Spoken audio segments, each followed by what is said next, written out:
All right, boys and girls, I am here back with another customer interview with my guy, Throbby Robbie. Now, Bobby's out. Where are you located again, Bobby? I'm located in Oshkosh, Wisconsin. Wisconsin. You're a cheesehead. I am a cheesehead, yeah. Dude, I don't know why I thought you were like a San Francisco or Cali guy. That's wild. Okay. Must So be the long Bobby's hair, got you know? I think it is. It's just the vibe you give off. So Bobby has an incredible story out in Wisconsin, which I'm kind of shocked by. So Wisconsin, I mean, is this like a big town, big city? I mean, it doesn't. I'm not familiar with Wisconsin, whatever. So I'm like right dab in the middle of Wisconsin. Oshkosh is. It's like an hour away from the Green Bay Packers Yeah. in Green Bay, Okay. and then an hour away from Milwaukee. So we're Okay. like right dab in the middle of Wisconsin. Okay. Okay. Are you born and raised there? I was born and raised on the east side, and it's called Sheboygan. Okay. It's actually even a little smaller than the town that I'm in now. That's some Wisconsin type Yeah, names. I've never it heard of these. is. Also a Minnesota Vikings fan. So like Oh that, man. I know it sucks. I know, right? But hopefully JJ can bring us the promised land. Anyways, besides the point. For Bobby, the incredible thing about Bobby, you started with us. You were like what 4.5 around 5K a month back in December, correct? Yes. And then in 90 days, how'd you scale your income? Like where is it at? Like the highest peak of 90 days? 90 days, it hit about 9,500 a month. Like for you, kind of like see that type of growth. Like, what are your thoughts on that? Did you expect it to happen that quickly? You expect to kind of get that result? No. So I did not expect it to kind of fly that high, to be honest. Like being that I had just started my business, my barbershop, and just running things. Mm-hmm. I thought that was going to take me almost a year to get where I was at. Mm-hmm. But since being in the program and following the criticism and the feedback that I get from everybody, I'm a man of action. So once I understand it, I'm going to execute it to the best of my ability. And so doing so in those 90 days really gave me the tools and the knowledge to increase my prices along with the quality of my content and my haircuts as well. Now you're 27 years old. You own a barbershop. You just opened it up. Like, how long were you cutting hair to get to like that 4K, 5K per month level? So I started my first haircut about 12 years ago when I was a freshman in high school, and I was kind of on and off about being a barber. I didn't see the potential. I didn't see like what my purpose was with that career. And then about 5 years ago, I started working as an apprentice under another barbershop, and him as my mentor taught me everything about cutting hair, the insides, the outs, as much as he can give me, and I took all of that. And COVID was kind of like my point where I was like, okay, I need to decide, do I really want to do this or I don't? And obviously our barbershop was closed down, so we couldn't do anything. And after that, I came back after COVID, took a year of with him, and he pushed me, and I'm like, I'm gonna go to school, get my license. And so by doing that, I was able to be where I am today. Yeah, to make my own decisions and take risks and opportunities. So you weren't even like all the way in with barbering until recently. Like why were you kind of like doubting it? Was it just because like the typical barber isn't looked that successful? Like what was kind of going through your head making that decision? Well, to me, it was more of I was choosing like a traditional path, going to school and then for 4 years, 4 to 6 years, and then, getting out and finding a job, like an office job. And then while I was going to school, I was actually going to school. That's why I'm here in Oshkosh, which is an hour away from my hometown. I found that I just don't work well in an office, like a cubicle or just in like an office overall. I'm very good with people and I'm very good with my hands. And so when I kind of like looked into the purpose of what I want to do in the future, in my future, I decided that, like I want to do this. Like I enjoyed my 3 years with my mentor. I enjoyed talking to people, meeting people, networking, and just kind of working on my hands and working around other people. And when I reflected back and I found that reason, I just decided, like this is what I should do. Like I enjoy it, I love it. I see the potential in it, and I see the growth in the industry, and that's kind of was my big factor in making my decision. Got you. I got a couple things and a couple surprises for you right now, Bobby. You ready? All right. All right, cool. Let me go ahead and let me share my screen real quick. So, Bobby, Okay, what I is hear that. accomplishing in the next 12 months? Consistency. Whether it be my income, my clientele list, my routine, my daily routines.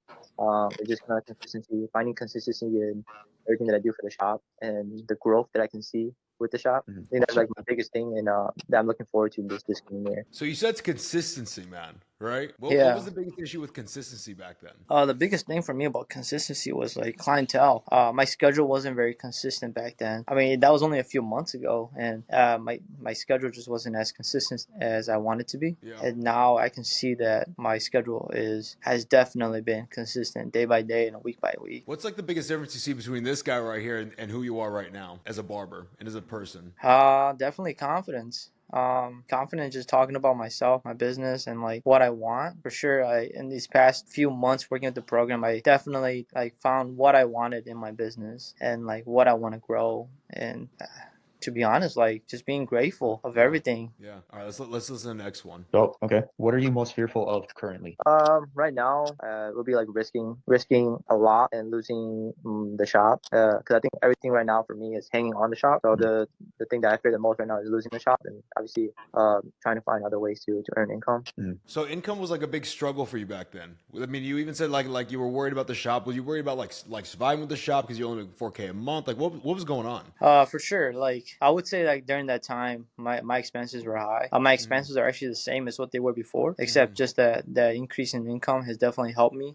For sure. I had everything when I started the shop. I put everything I had into the shop, going into quite a bit of debt. So to make my dreams come true, basically, I put everything I had into it, and I didn't really have a way to go back or to change paths or to really like no plan B. I had no plan B. It was either I make it as a barber or I didn't, and that was kind of it for me. And so the biggest fear for me was just not having the income to support myself and the expenses I had with the shop. Yeah, I think I mean again too. It's like there's only two ways to like get yourself out of financial like bind, right? It's like either save more or make more, right? And you couldn't like saving more, obviously cutting expenses. Obviously, you couldn't really do that. Expenses were high, so it's like screw it. I gotta make more money.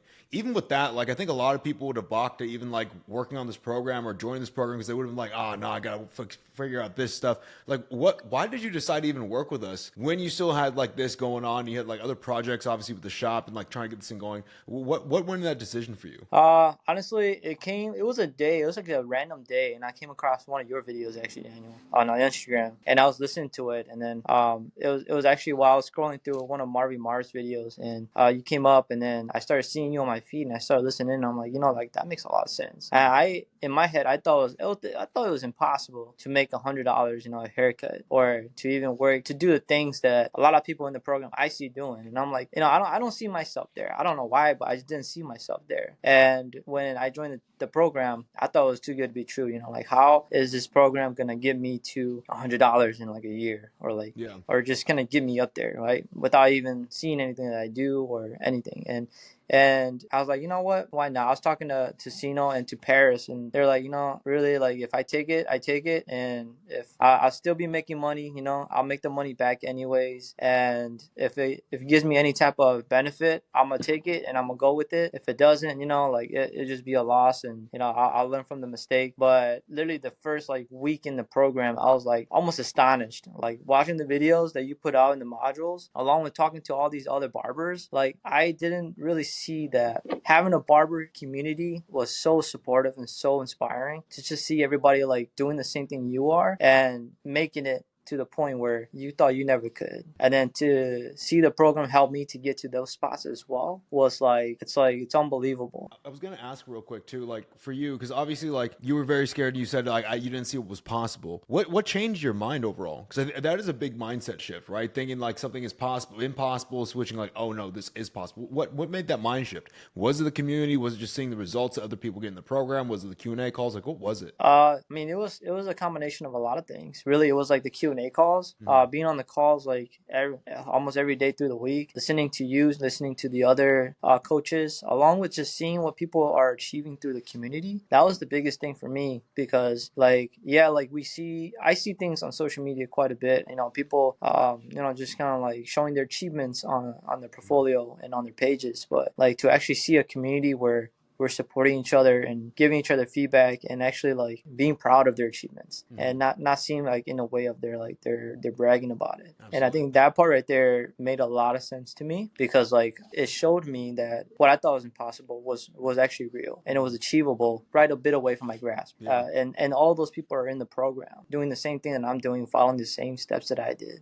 It was just seeing like physical proof of somebody who's actually doing this, like exactly what you said, doing the same thing, working on the same things you are. They're getting the result you're like, all right, nothing's different between me and them. It's just like I got to do the work overall. Yeah. Okay. What are your current struggles in day-to-day life that made you realize that you wanted to work with us? I mean, the biggest thing is inconsistency, and obviously, I've been watching Daniel's videos, and as well as Al's, Dexter's, and it's just like, I just want to change. I feel I'm starting to do things the same way that everybody else does it here, and I just want a bit of change. I want to bring something new to the table. I want to do something that people don't really have here or don't really do here, and yeah, just want to be something that new to everybody and to myself as well. So like, what are the things that like people are doing over there? Like you said, like you didn't want to be like what everybody else is doing. What is everybody else doing where you're from? So everybody here, they follow a lot of traditional methods of marketing and promotion and advertising. And so I always want to be something different. I mean, I see everybody on social media doing things differently, putting on the different content, stuff that's catchy, stuff that's trendy, and I want to stay up to trends with everybody and doing stuff that actually is engaging and attracting people. I know I still do the traditional stuff like word of mouth and just passing out cards on the side, but a lot of my time now is put towards creating content, creating stuff that's engaging to people, stuff that people can take from, or stuff that can bring people to me. Definitely relieves the stress of being out there, actually passing on my cards or talking to people. Absolutely. Yeah. So like how many new clients are you getting in the business now that you're utilizing social media? So basically like, how many new clients are you getting before you start working with us? And then in that 90-day period, like let's say in a 30-day time span, what's the most amount of new clients you got off social media? Oh, off social media. I would say like I would be getting about like 15 on the highest month that I had was about 20 to 25. And that was during the program or before the program? That was during the program. Before the program, I was getting about maybe like 10, So maybe like two people off my social media, and maybe like the rest of them are just kind of like word of mouth. Okay, so like you were basically only getting like 2 new clients off social media before, and then bumped that all the way up to like 15, 20, basically. Yeah, pretty much. Okay. Yeah, that's gonna get us a price increase for sure. Let's keep on watching. Okay, awesome, bro. Sorry. And then, what were you most afraid of when you signed up as a client with Elevated Mentorship? Like I was telling Paris, like the thing that I'm most afraid of is like taking the risk. Obviously, like that first initial payment and the program itself was obviously like out of my budget, to be honest. But talking to Paris, we kind of like worked it out where he can break it down for me to get started, and then obviously we can go where we can with that. I was looking for something that into a program that can help me elevate myself to a new type of barbershop, like I'm saying. And I think when I came across Dexter and I looked into Daniel, I was just like, yo, I think, and I got into the New Era community and with everything, and I'm like, yeah, I think this might be the change that I need. And so I started watching Daniel's videos on there, and I think a lot of it started making sense to me. And I mean, I have a background in business already, so I think with everything that he's saying, it just kind of started making sense for me. So that's when my phone call with Paris, I decided, like, I'm just gonna put my foot down and I'm just gonna make it work, and she started. So like you were in the New Era community before. What, like, obviously we have the New Era community where, again, we have it as a group that any barber can join overall. You joined that. What kind of shifted your mentality after joining that group? Like, what did you see that like really started getting you acclimated? Like, all right, this might be the thing for me. Like, what made that shift? Yeah, I was in that program for I want to say like a week to a week and a half, pushing about 2 weeks, and the shift was kind of already seeing the supportive community that the New Era has, the engagement that they have with each other, along with take the videos that were already in the New Era, the program, and that to me already is the organization, the support, and just engagement. All that is just already making me understand how powerful this program was going to be for me, and that was like the big factor of I already knew like if this is going to work or if this isn't going to work, because I knew like the elevator program was just obviously a little bit better and a lot more engaging than the New Era one. Yeah, it's a little bit better, but it'd be a lot. Yeah. All right, let's keep watching. Awesome, bro. What hesitations did you have about this program prior to even hopping on a call with our team? I mean, I guess like how big of a risk it would have been to take. Obviously for me right now, it's just all funny because I opened the shop with everything that I had in my savings and everything that I've been earning. So right now I'm basically living paycheck to paycheck to kind of get everything paid off. And I think taking another big risk, like joining a program without officially knowing the price. And then when I knew the price, it was like, I had to almost jump hoops to make it work. And I think that was the biggest hesitation for me, was just wanting to get on the program, but didn't have the funds to really get on there. Gotcha. So like price was a big factor for you, like overall. Like obviously, like there's probably people again too. Price price, they get a little sticker shock overall and don't join. What made you make that decision to be like, you know what, I'm going all in with this, even outside of price? Really, it was change. Like I was saying in the video, I just wanted something different. I wanted change. I didn't want to get too comfortable with where I was at and believing that, in order for me to make it, I would have to live paycheck to paycheck for a long period of time. I wanted something to elevate myself and just create some type of change, whether it be in my habits or whether it be in my business. And I think since then, I had definitely seen my habits change and has definitely seen like the things I'm putting out, the quality of my content, and the quality of my work. Absolutely. All right, let's go through a few more. So 12 months from now, what do you want to tell that version of yourself? That I want to tell them that it's worth it. Like it was worth it to to sacrifice a little bit more to take that high risk. I mean, I was telling my girlfriend and she kind of thought it was a scam. And obviously, there's just so many scams out there. But I was following you guys for a while. I watched a lot of Daniel videos. I'm like, I know it's not a scam. I know it's a legit thing. And it's probably something that's gonna help me in the future if I follow through and actually go through with the program. So I want to tell myself that it was worth it. Like taking a high risk, that leap of faith was worth it. And I tend to do that a lot. So I gotta keep telling myself, just focus and I give you stuff some credit. Absolutely. What do you want to remember about your struggle currently? I guess like how hard it is. If I make it a year from now, I would like to tell myself and try to remember how hard it is right now. Making sure the idea of not knowing if I'm gonna be booked in next month and be able to make rent, and as well as all the little things like coming to shop, cancellations, sitting at the shop, working on business, working on social media, all those little things that I'm doing right now that if I'm fully booked, I probably won't have time for. And yeah, those probably be the little things that I would remember the most from this struggle. Okay. Did you think this would work for you when you first saw Daniel's content? I was really interested. Actually, that's why I joined the Aero community. When I was in it, I was watching a few videos and I was understanding what Daniel was saying as far when it came down to business. I haven't really seen myself as a businessman more than a barber. So I think when he was watching some of his videos, I started to understand that a barber anymore. I'm a businessman, and I need to take my mindset into kind of that direction so that I can grow. Because I feel if I focus on just being a barber, I will just be a barber, and I won't be able to run a successful business. And I think also the things that he says is very blunt, and it just makes sense to me because I don't have to make sense of it. It just kind of it's already there. All of it just makes sense to me, and it's just that's kind of when I made the decision to take into consideration joining the program and getting to the community. I haven't really been too good on making the calls, but I've been trying to watch some of the recordings, and I do kind of watch them like Daniel says, watching them on 2-speed. So I kind of watch them when I'm driving or when I have free time. I mean, you kind of answered this next question, but what changed your mind? Well, I think that the biggest thing was really just that change. I think Paris made me really realize like I kind of need that change if I want to do more and I want to be more. It's like I can't just sit here and just do the same stuff and expect something different to happen. Yeah. So you said some interesting stuff right there, right? First thing I want to harp on is like you didn't think of yourself as a business before. Why? I'm not really sure. I've always thought about like, I'm a barber, right? So I cut hair. That's what I do. I'm a barber. I mean, I'm gonna bring people in. I'm gonna do some business stuff, but I always kind of like labeled myself as a barber. But like now that I own my own barbershop, it's like I'm also a businessman. But I still like, like I'm cutting hair for a living, so I'm like, okay, I'm a barber. But when I heard you say that, and I'm like, that makes a lot of sense. Like, why am I thinking of myself just as a barber? Like, I'm running a business. Like, I'm a businessman too. Like, I'm doing all these things. Why shouldn't I be a businessman? Absolutely. Now, I got a few other questions to ask you right quick. So, first of all, being a business owner means that you welcome and run towards fear and hard moments and overcome them, right? Now, in these moments of doubt or hardship overall, what was like really your anchor or source of motivation that kept you pushing your boundaries? My source of motivation. So I'm the firstborn here in the United States. My parents are refugees from the Vietnam War.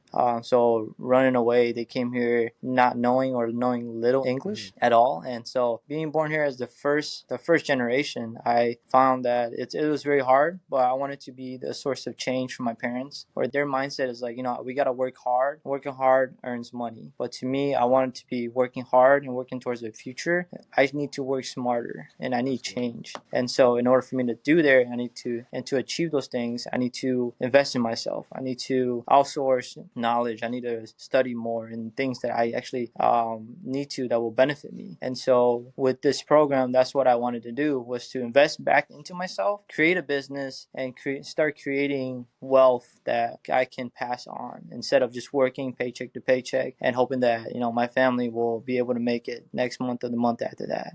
So breaking that cycle with my parents is something that really motivates me, because being that I'm the first one, I want to show my siblings that here you guys are. I did it. You guys can do it. And when I have kids, I can show them like, I did it. You guys can do it. Absolutely. Break something, do something you love, break out of the cycle of, the traditional school and the traditional jobs, and get out there and do something and make something of yourself. Absolutely. And I think a lot of barbers fall into that mentality too, of just like working hard just to work hard and forgetting the fact that you're a business, right? Business about working smart, working efficient, and also more importantly, always thinking long term, right? Right. It's like, look, I know you're 27, you've been cutting hair for like 12 years on and off, but like end of the day, we're not robots. We can't work like we're 22 years old and like cut like for 12 hours out of the day. Eventually we have families or other responsibilities. And like, I think a lot of barbers get themselves into a really bad situation because they think they can live that lifestyle of just like in the shop living 24/7 cutting hair until like take on more responsibility and like, oh shit, like this is not the life I want to live. I want to do other things. But now you're kind of strapped to that overall, right? Of like that hustle and grind. So 100% overall. For you, was that like a little bit more difficult to kind of like shift yourself out of, or do you feel like it was easier because you had that motivation and drive to like actually change things up? Like I had that motivation, but it was still definitely hard because of my parents. I do a lot for them, and they're one of my biggest supporters in my business. I would say that finding and bridging the gap that I have with them was very hard. And so when I did find that gap and I closed that gap, hoping that they would understand, or helping them understand where my vision and where I wanted to take not only me but also my family and my future family, was the biggest thing. And so that motivation showed to my parents that like, I can do it if I work hard enough. If I worked as hard as they did, but not just on making money, but also to actually create wealth and succeed, it'll take me a lot farther. Now, I know you've heard me in the program. I'm really big on mindset overall, right? And I believe no one has business problems but personal problems that bleed into their business. I guess reflecting on like, let's say your rapid growth in like the first 90 days, going from like 5K all the way to, what was it, 9.5? Yeah. So making a $4,500 increase on your income in 90 days, which is more than what most barbers even make in a month, right? Which is crazy. What were some like non-negotiable habits or mindsets that really propelled you forward? Non-negotiable habits. I think some of the biggest ones we talk about is making time. In the Q&As, we always talk about making time. And for me, in the beginning of my first month in the program, I was watching Q&As while cutting hair, and I wasn't able to get the information that I needed from the Q&As because I was cutting hair.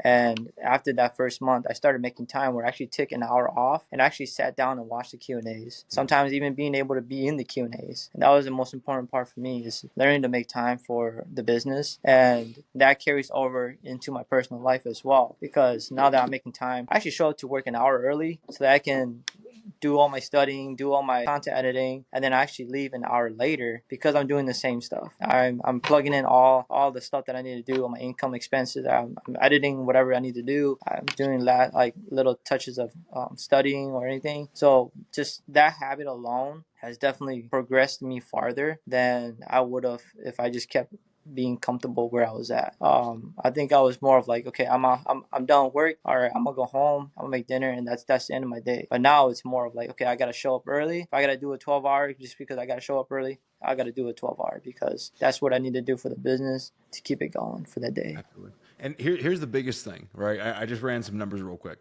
Do you know in the first 90 days from doing all of that work, right? Yeah, you increased your income by $4,500, right? But did you know? I'm sure you did off of with your working with your CSM. You added $54K to your annual income in just the first 90 days. Yeah, it's crazy. It's crazy, right? Wow. Added an additional $54K in the first 90 days of working with it, which is incredible, right? Like that's $54K again too. You could like keep everything the same. If you're good on cash, you have additional $54K stash in the bank for yourself if you're good on your expenses and everything. I think that's a huge dub. And I'm very proud of you, Bobby, overall, right? Last question I got for you real quick. If you can go back to the day before you started our program, what advice would you give yourself knowing what you know now? I would say take the risk. Take the risk, invest in yourself. Programs like this, and especially with you, Daniel, the reason I like you in this program is because you're very blunt and straightforward. And like I was in the military for 8 years, and that's what I needed in my life, is that along with the discipline and accountability. I feel with this program, you get that. I just got out in March before I started my business. No way. So my transition was like very off. And so when I joined this program, I was like, that's exactly what I needed. I needed a little bit of discipline, a little bit of accountability to kind of keep myself rolling. And so with you and the program, with the coaches and the day-to-day stuff, and I'm like, that's exactly what I need. Because if I can go back and do it, I would do it all over again. I'm like, yo, you just do it. Take that jump, make it work. invest in yourself, because in 90 days or even a year from now, it's gonna be worth it, and you're gonna thank yourself. 100%. And dude, we're just getting started. Dude. It's like the first 90 days, 4,500. Dude, we can get another like 4,500, 5K increase in the next 90 days as well too. You just had a price increase as well, so that's gonna boost up your income. I think you got another price increase in you, dude. Like since day one, you always show up. Like when you do show up to Q&A calls, you always show improvement. That's one thing I always know. You always show improvement on things, and it's like every single time we're just tweaking, improving this thing. I'm really excited to keep on working with you over the next couple months, dude, and really excited to see your growth overall. Before we end off, I just want to thank you, dog, right? Number one, thank you for like overall, first of all, taking time out of your day to hop on this interview. And also just thank you for also like putting in the work, man. Right? Like there's nothing better that I love to see and work with like barbers overall who put in the work, who dedicate their time. Cause like, look, I was a barber. I went through the same stuff. I know the stress, and I know like how much work it puts in. And like, I always talk about like, look, growing the business of barber, it's not easy, right? It's not like some like, okay, you come in, obviously you're gonna make 4,500 like Bobby over here in Wisconsin, right? There has to be some level of work. And I respect that, and I honor that of everything you put in. And I just want to kind of give you your flowers with that. I'm proud to see like the growth that you had over there, especially in Wisconsin, even though you're a Green Bay Packers fan. But dude, like very amazing. And you don't know this, but like the team talks about you too, right? We always share wins, and your name was always popping up consistently with your wins. So whether you know or not, you were inspiring the team as well too. So thank you. Well, thank you very much, Daniel. You know, I appreciate you. You know, I'm very thankful that like you create a program like this to create a community for all of us. You know, so thank you so much for that, man. Bobby, appreciate you. And then we'll make sure again too. Once we get to 15K a month, we'll get you back on one of these. All right. All right, that sounds good. I'll be looking forward to it.